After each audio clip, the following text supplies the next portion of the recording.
नमस्कार, आप देख रहे हैं सी न्यूज भारत और मैं हूं आपके साथ आकांक्षा। तो वक्त हो चुका है न्यूज बुलेटिन का और आज इस न्यूज बुलेटिन में हम जानेंगे कि गया जिले में क्यों स्कूली बच्चों ने निकाली रैली, कहां धूमधाम से निकाली गई अमृत महोत्सव तिरंगा यात्रा और कहां शिक्षा संस्कार नशा मुक्त भारत निर्माण को लेकर क्षेत्र के लोगों को किया जा रहा है जागरूक। ये सब जानेंगे विस्तार से, तो चलिए निगाह डालते हैं इस वक्त की बड़ी खबरों पर।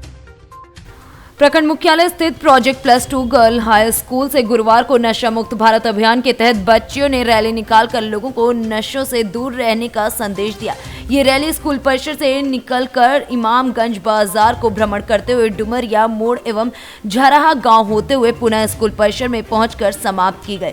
इस दौरान स्कूली बच्चियों ने अपने हाथ में नशा मुक्ति को लेकर लिखे गए स्लोगन की तख्तियां लिए हुए थे और नशा मुक्ति को लेकर नारा लगा रही थी और शराब, धूम्रपान और गुटखा छोड़ने की अपील कर रही थी।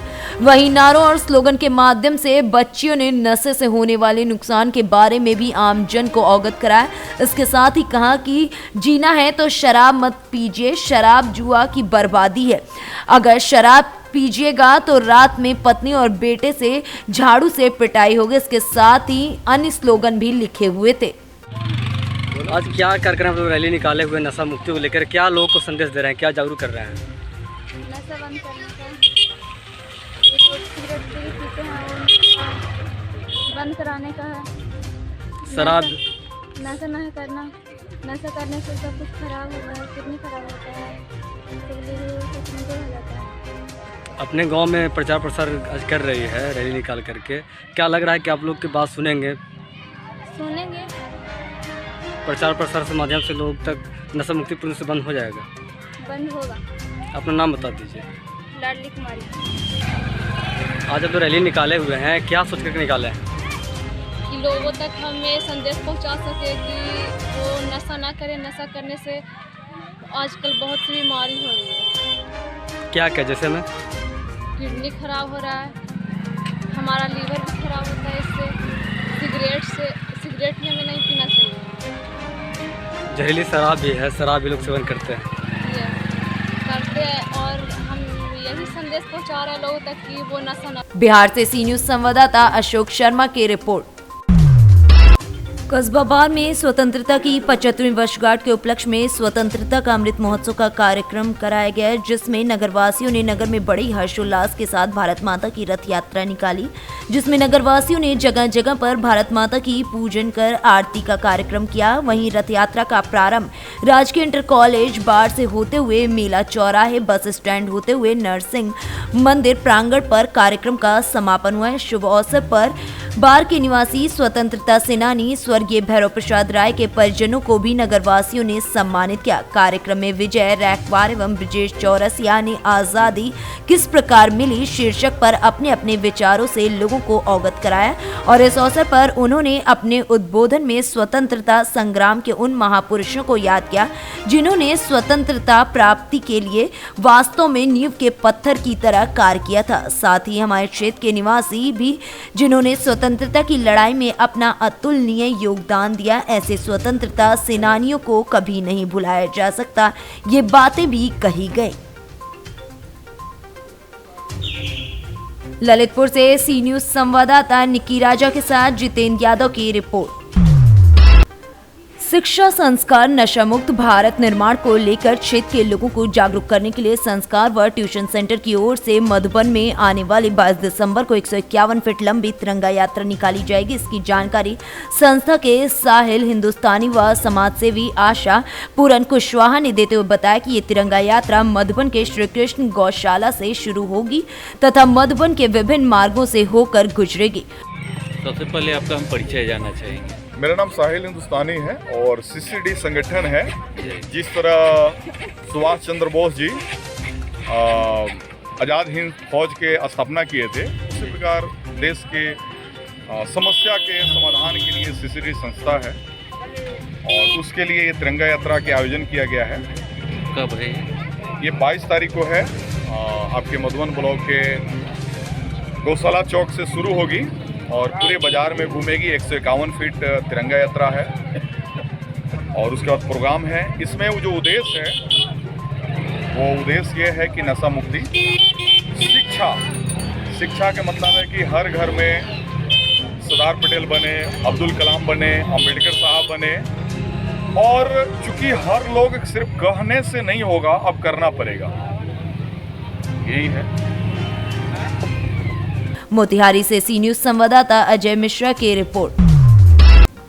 घोड़ासहन पुलिस ने छापेमारी कर एक रंगदारी वसूलने वाले व्यक्ति को गिरफ्तार किया है। गिरफ्तार व्यक्ति की पहचान जितना थाना क्षेत्र के कोदरकट निवासी नितेश कुमार के रूप में की गई है। घोड़ासहन थाना अध्यक्ष अखिलेश कुमार ने बताया कि धूमनगर निवासी सिपाही शाह ने घोड़ासहन थाना को आवेदन देकर 5 अलग अलग नंबरों से 5 लाख की रंगदारी मांगने की शिकायत की थी। 5 नवंबर को डिटेल निकालने पर कोदरकट निवासी नितेश कुमार का नाम सामने आया, जिसकी गिरफ्तारी के बाद पूछताछ की गई। पूछताछ में उसने बताया कि रंगदारी मांगने वाला मोबाइल उसके भाई सोनू कुमार के पास है, जो अभी जेल में है और वो जेल से ही रंगदारी मांग रहा है। उसने ये भी बताया कि 2.5 लाख रुपए कर्ज के कारण भाई ने मिलकर रंगदारी मांगने का प्रोग्राम बनाया था। मोतिहारी से सी न्यूज संवाददाता नविंदु कुमार की रिपोर्ट। केंद्र सरकार के द्वारा बैंकों के निजीकरण के प्रयासों के विरोध में United forum of bank union के आह्वान पर 16 व 17 दिसंबर को 2 दिवसीय राष्ट्रव्यापी हड़ताल का ऐलान किया गया, जिसको लेकर भारतीय स्टेट बैंक शाखा पन्ना के कर्मचारी आज पूरे दिन हड़ताल पर रहे हैं, जिससे बैंक बंद रहा और ग्रामीण क्षेत्र व आसपास से आए उपभोक्ता बैंक बंद देखकर नाखुश हुए और वापस लौट गए। वहीं बैंक कर्मचारियों के द्वारा नगर में रैली निकाली गई और हाथों में तख्तियां लेकर नारेबाजी भी की गई। कर्मचारियों का कहना कि अगर जल्द उनकी मांगें पूरी नहीं होती है तो लगातार प्रदर्शन जारी रहेगा। ये जो सभी बैंकों का निजीकरण हो रहा है, उन मांगों के लेके जो है पूरे भारतवर्ष में सारे बैंक मिलके जो है 2 दिन का हड़ताल कर रहे हैं। जी, किन मांगों को लेकर? निजीकरण जो है हम नहीं करना चाहते हैं, उससे जो है कर्मचारियों को तो फ़र्क पड़ेगा ही, बट जो आम जनता है उन्हें भी जो है काफ़ी फ़र्क पड़ेगा, इसलिए हम ये निजीकरण के खिलाफ वो करना चाहते हैं। समय रहते यदि आपकी मांगों को पूरा नहीं किया गया तो अगला कदम क्या होगा? हम आगे और हड़ताल करेंगे और जब तक हमारी मांगों को पूरा नहीं किया जाए हम पीछे नहीं हटेंगे। आपका नाम? नेहा। निजीकरण के खिलाफ है और केंद्र सरकार के द्वारा जो बैंकिंग सुधार संबंधी कानून लिए जा रहे हैं, उनसे बैंकिंग हित प्रभावित हो रहे हैं, कर्मचारियों के हित प्रभावित हो रहे हैं, साथ ही ग्राहकों के हित भी प्रभावित हो रही है और जो बैंक है की सेवाएं हैं वो आम जनों से बहुत दूर हो जाएंगी और महंगी भी हो जाएंगी। हमारी हड़ताल इसी के खिलाफ है। क्या चाहते हैं? हम चाहते हैं सरकार एक जो कानूनी ला रही है वो ना लाए और निजीकरण बैंकों का बंद कर दिया जाए, आगे किसी बैंक का निजीकरण ना किया जाए। अभी आपने नारेबाजी की है जी, कैसी नारेबाजी? ये सब बैंक के समर्थन में है, सरकार के खिलाफ नारेबाजी है। कितने दिन की हड़ताल? ये 16 और 17 तारीख की हड़ताल रहेगी। अगर हमारी मांगें नहीं मानी जाती हैं तो हम आगे भी करेंगे। आगे क्या कदम? आगे हड़ताल फिर से रहेगी और बाकी जो निर्देश प्राप्त होंगे उच्च अधिकारियों से उस पर कार्रवाई करेंगे। जी, आपका नाम? पन्ना से सी न्यूज संवाददाता सौरभ साहू की रिपोर्ट। ग्वालपाड़ा प्रखंड के सुखासन पंचायत के बबगामा महेश के श्री राम जानकी मंदिर में 17वें वर्षगांठ के अवसर पर सत्संग, प्रवचन एवं कृष्ण लीला रामलीला का आयोजन किया गया। इस कार्यक्रम में प्रवचनकर्ता विदुषी कंचन द्विवेदी आज भगवान राम के विभिन्न लीलाओं पर प्रवचन कर रही हैं, जिसको सुनने के लिए काफी संख्या में प्रखंड के विभिन्न पंचायत के लोग पहुंचे हुए हैं। बिहार से सी न्यूज संवाददाता अनंत कुमार की रिपोर्ट। खबर बिहार के कैमूर जिले से है, जहां पर किसानों के धान की खरीदारी नहीं होने को लेकर रामगढ़ विधायक सुधाकर सिंह एवं उनके कार्यकर्ताओं ने शुक्रवार की दोपहर दुर्गावती बाजार से सटे राष्ट्रीय राजमार्ग NH2 को जाम कर धरना प्रदर्शन किया। वहीं धरना प्रदर्शन के दौरान NH2 के दोनों लेन से गुजरने वाली गाड़ियां जहां की तहां रुक गईं। धरना प्रदर्शन के दौरान घंटों सड़क जाम रहने से मरीज ले जा रहे एम्बुलेंस को भी काफी दिक्कतों का सामना करना पड़ा। वह इस दौरान सफर कर रही छोटी गाड़ियां भी जाम में काफी देर तक फंसी रही। आपको बता दें कि बिहार में किसानों के धान की खरीदारी नहीं होने से किसानों के लिए बहुत ही बड़ी समस्याएं उत्पन्न हो रही हैं। उसना चावल एवं अरवा चावल को लेकर ये पेच फंसा हुआ है। सरकार का कहना है कि हमें उसना चावल ही चाहिए, जबकि कैमूर में उसना चावल बनाने वाली एक भी राइस मिल नहीं है, जिसको लेकर किसान व्यापार मंडल यानी कि पैक्स अध्यक्षों की तरफ से किसानों के धान की खरीदारी नहीं की जा रही है। वहीं इस संबंध में रामगढ़ विधायक सुधाकर सिंह ने कहा कि आज पूरे बिहार में धान की खरीदारी नहीं होने से किसानों को बहुत बड़ी दिक्कतों का सामना करना पड़ रहा है।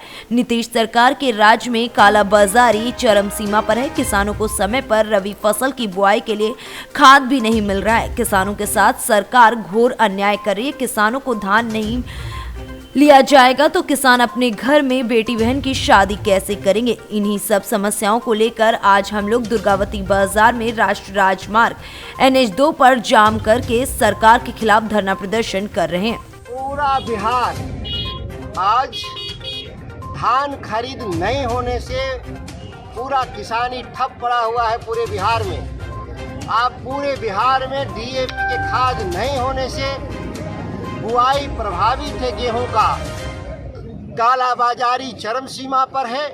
DAP महंगे दर पे बाजार में भी उपलब्ध नहीं होने से पूरा गेहूं का पूरा जो एरिया है बक्सर, कैमूर, रोहतास से लेकर पूरे बिहार भर में जो किल्लत है, जिसके चलते आज खेती बंद पड़ा हुआ है। दूसरी तरफ किसानों का धान, अरवा और उसना चावल की राजनीति जो नीतीश कुमार कर रहे हैं कि बिहार में केवल उसना चावल की खरीद होगी।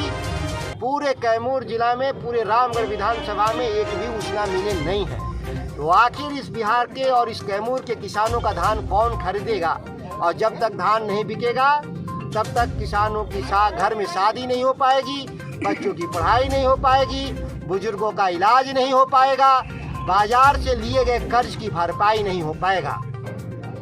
यही इस मांग को लेकर हम लोग आज सरकार को चेतावनी देने के लिए इस NH2 पर आज हम लोग बैठे हुए हैं। सरकार नहीं बात सुनेगी कैमूर के किसानों की तो हम लोग एक हफ्ते बाद पुनः जिला मुख्यालय कैमूर से पिंटू तिवारी के साथ धीरेन्द्र कुमार सिंह की रिपोर्ट। प्रदर्शन में शामिल आंगनबाड़ी कार्यकर्त्री लखनऊ में बेहोश हो गई। बता दें कि लखनऊ में इको गार्डन से विधानसभा घेराव के कूच करने जा रही आंगनबाड़ी कार्यकर्त्रियों को गेट बंद करके रोक दिया गया था, जिसके बाद गेट के सामने ही बैठकर वो लोग प्रदर्शन कर रही थी। इसी बीच ललितपुर जिला अध्यक्ष प्रतिभा कौशिक बेहोश हो गई। आनन फानन में एम्बुलेंस से अस्पताल पहुंचाया गया।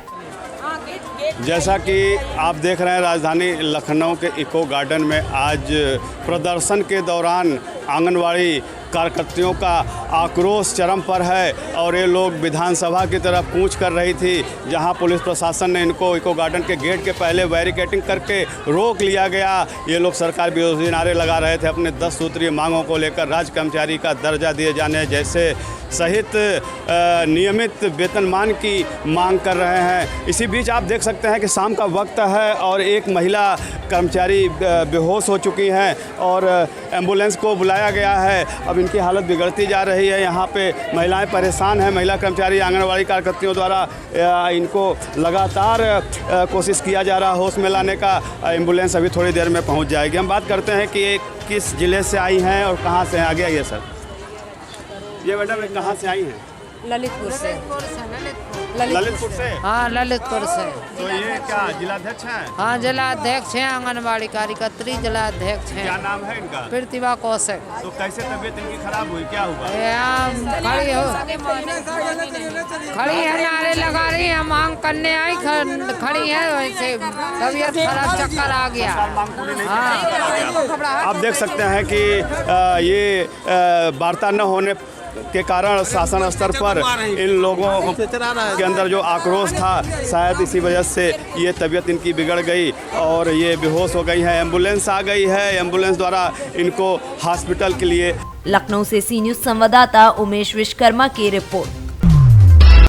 प्रयागराज के धुमनगंज में जमीन के पुराने विवाद में दो पक्षों में जमकर संघर्ष हुआ। पुरानी जमीन के विवाद में एक पक्ष ने दूसरे पक्ष पर लाठी डंडों से हमला कर दिया, जिससे मौके पर ही राजेंद्र नामक एक युवक की मौत हो गई। इस दौरान मृतक के परिजनों ने जमकर हंगामा किया। मौके पर पहुंची पुलिस ने लोगों को किसी तरह शांत कराया, वहीं शव को कब्जे में लेकर पोस्टमार्टम के लिए भेजा। वहीं बवाल की आशंका को देखते हुए इलाके में फोर्स तैनात कर दी गई है। मेरे पापा पुलिस स्टेशन से आए, बात करके ये बाउंड्री वॉल उठवा लिया था हम लोग की ज़मीन पे, शिव बाबू बाउंड्री वॉल उठवा लिया था। आए पुलिस से बात करके थाने से यहाँ पे, और फिर बोले उससे बात करने लगे तुम हटाओगे गोमती की नहीं हटाओगे, बोला नहीं हटाएंगे। और फिर हाँ मम्मी बोली कैसे नहीं हटाओगे, तो वो मम्मी के ऊपर चढ़ने लग गया। पापा फिर उसको ढकेले, वो पापा को ढकेल करके गिरा दिया। तब से उसके सामने वाली दुकान से 2-4 लोग आए और उनके सीने पे चढ़ गए, उनको खूब मारे। जब उनके सीने पे चढ़ गए, वो उनकी तबीयत ऐसे भी ख़राब रहती है, वो उनको उठाया गया।